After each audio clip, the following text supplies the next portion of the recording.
It was one of those nights where the rain was more like a constant mist, thick and heavy in the air, making everything slippery and dim. I was driving down Hollow Road, a back road I'd taken 1,000 times to avoid the highway traffic. It cuts through a small stretch of forest, mostly isolated except for a few scattered houses. I wasn't in any rush. In fact, I liked driving this road at night. The quiet was calming. The trees always seemed to absorb the noise of the city, making it feel like another world. But something was off that night. The mist was making it hard to see past the headlights, and the road seemed longer than usual. My car's clock showed 9:30 p.m., but I swear it felt like I'd been driving for hours. The road, which I knew to be only 5 miles long, stretched endlessly. I slowed down, squinting through the rain-smeared windshield, trying to make out any familiar landmarks. That's when I saw the figure, a man, drenched, standing on the side of the road. He wasn't hitchhiking, just standing there, his head tilted down, facing the pavement. My stomach dropped. Something about him wasn't right. I drove past him, not slowing down. Just as my car pulled ahead, I looked into my rearview mirror, expecting to see him fade into the mist. But he wasn't there. My foot hit the brake out of instinct, slowing the car to a near crawl. There was no way he could have moved that fast, yet the side of the road was empty. I told myself I was tired. The mist was messing with my vision. I just needed to keep driving. I pressed the gas, focusing on the road ahead. Then I saw him again, this time standing in the middle of the road, right in the beams of my headlights. I slammed on the brakes, heart racing. He didn't flinch, didn't move. I honked the horn, rolling down the window slightly to shout at him. The rain immediately soaked my face and arm. "Move!" I yelled. He didn't respond. I threw the car into reverse, intending to get out of there, but my tires spun uselessly in the mud. I cursed, the panic rising in my chest. When I looked back up, he was gone. Not just out of sight, vanished. 1 second he was there, the next he wasn't. I jammed the car into drive, hitting the gas, wheels finally catching traction. I passed the spot where he'd stood, and out of the corner of my eye, I saw movement. He was back, this time running alongside my car, just out of reach of the headlights. His head was still down, feet barely touching the ground as he glided across the pavement. My hands gripped the wheel, knuckles white. I pressed the pedal harder, the engine roaring, but no matter how fast I went, he kept pace. A scream built in my throat, but I couldn't release it.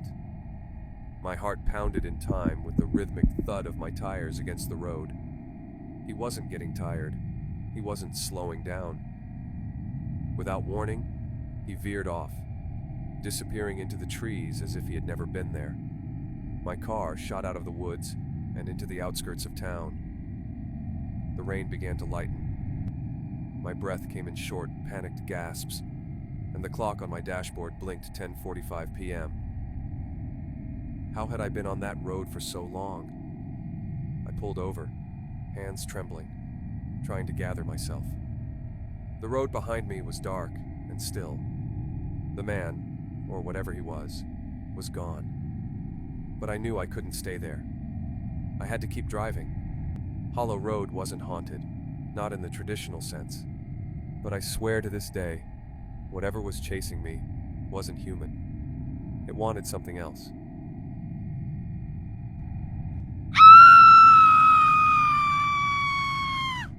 It was supposed to be a quick hike before the storm hit. I didn't plan on staying out that late, but I misjudged the clouds rolling in. It was one of those dense, early fall afternoons where the sun was setting behind a thick bank of clouds, and by the time I realized it, I was caught in the middle of the forest with rain starting to fall. The air had that damp, musty smell, and every step I took squelched the soaked ground beneath me. I knew the trails in these woods well, having grown up in the area. But as the rain picked up, the usual landmarks became harder to recognize. Trees blurred together. The underbrush thickened in places I didn't expect. And worst of all, the fog began to rise from the ground, cloaking everything in a wet, suffocating haze. My plan was simple: follow the trail back to the parking lot. It was less than 2 miles away. Then, I saw it. A flash, like a camera going off, deep within the woods, way off the trail. I paused, thinking it was lightning at first, but there was no thunder, no subsequent strike. Another flash, this time closer, pure white light. It illuminated the trees for just a moment, long enough to see something odd. Movement. Not the jerky motion of an animal, but something deliberate, methodical. I crouched down, my instincts kicking in, trying to rationalize what I was seeing. My first thought was that it was some kind of photographer or a camper using a flashlight. But why would anyone be so deep in the woods in weather like this? I had to get closer, or at least figure out what it was. The flashes were rhythmic, coming every few seconds, like a beacon. I edged off the trail, heart pounding in my chest, focusing on staying as quiet as possible. As I got closer, I realized that it wasn't just the light that was unnatural. It was the sound. A soft humming, low but constant, like the buzz of power lines. And then, between the trees, I saw them. 2 figures, standing side by side in a small clearing, dressed in dark raincoats. Their heads were slightly bowed, as if they were focusing on something in front of them. But here's the thing. There was no visible source of the light. Another flash, this time brighter. My eyes burned from the intensity. I ducked behind a tree, my breathing shallow, straining to listen. The rain was falling harder now, pounding on the leaves. But in between the beats, I heard something. A voice. It was distant, faint, but definitely human. I couldn't make out the words. My heart was racing. I knew I should leave. But the urge to see what they were doing was too strong. I peeked around the tree again, but this time, one of them was gone. Just one figure stood there, still bowed. I couldn't process it. Where did the other one go? The air felt heavier, and that low hum grew louder. Another flash came, and then I felt it. A hand on my shoulder. I froze, every hair on my body standing on end. My mind screamed at me to run, but I couldn't move. Slowly, I turned my head, expecting to see the second figure. Instead, nothing. No one was there, just the rain and the trees. I bolted, backtracking through the brush, my legs moving faster than my brain could register. The trail was just ahead. I ran blindly, slipping in the mud but refusing to stop. When I finally reached the parking lot, drenched and gasping for breath, I looked back toward the woods. The flashes had stopped, and the forest was dark. The hum was gone, replaced by the steady patter of rain on metal and asphalt. But I wasn't alone. Parked 2 spaces down from my car was a black van, its engine quietly running. Inside, 2 silhouettes sat perfectly still, watching me. I didn't wait to find out who they were. I jumped in my car and sped off. The thing that haunts me most is that the flashes didn't stop when I drove away. As I glanced at my rearview mirror, the forest behind me lit up again, just for a second.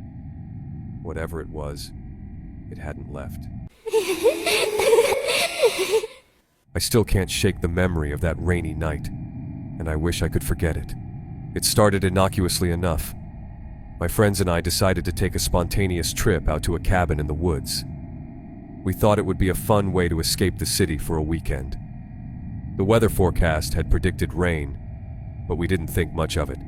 Rain or not, we were determined to have a good time. By the time we arrived at the cabin, the rain was coming down hard, drumming against the roof in a relentless, soothing rhythm. We settled in quickly, and after a few hours of card games and laughter, we decided to head out for a walk.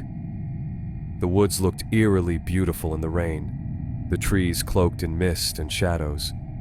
We followed a narrow path that twisted deeper into the forest, enjoying the solitude and the soft patter of the rain around us. It was while we were walking that I noticed something strange.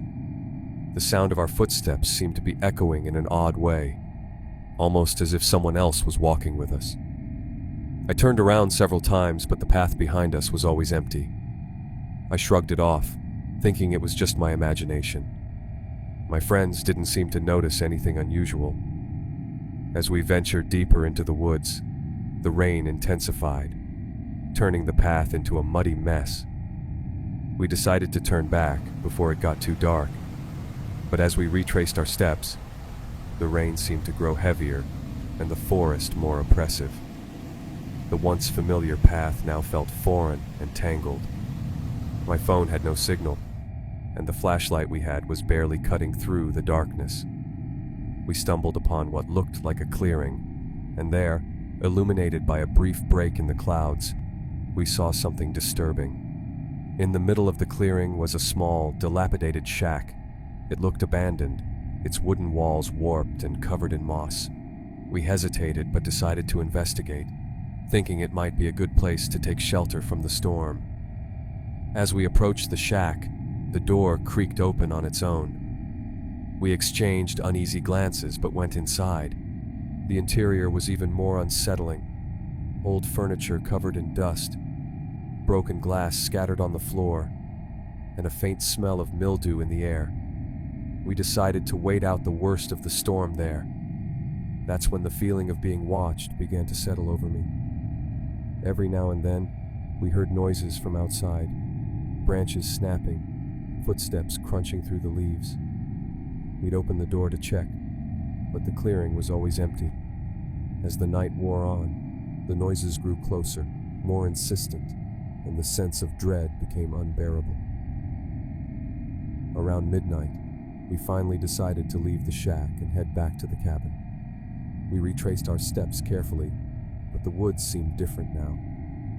The path was unrecognizable, the trees looking more like twisted shapes in the dark. We were completely disoriented. Panic set in as we realized we had no idea where we were. Just as we were about to lose hope, we saw a light through the trees. It was the street lamp from the road near the cabin. We rushed toward it, finally emerging onto the street. The rain had let up slightly, but the night still felt unnaturally cold. We were exhausted and shaken, but relieved to be back on a familiar road. When we finally made it back to the cabin, we found something chilling waiting for us. A note was pinned to the door, written in smudged ink. "You shouldn't have come here." We all froze, unable to speak. We spent the rest of the night huddled together, too terrified to sleep, our earlier camaraderie replaced by a shared, silent fear. The next morning, we left the cabin without delay. We never spoke of that night again, but the memory lingers in my mind. Whenever it rains heavily, I can't help but remember the sounds we heard, the way the forest seemed to close in on us, and that unnerving note left behind. I don't know who or what was out there, but I know I never want to go back to those woods again.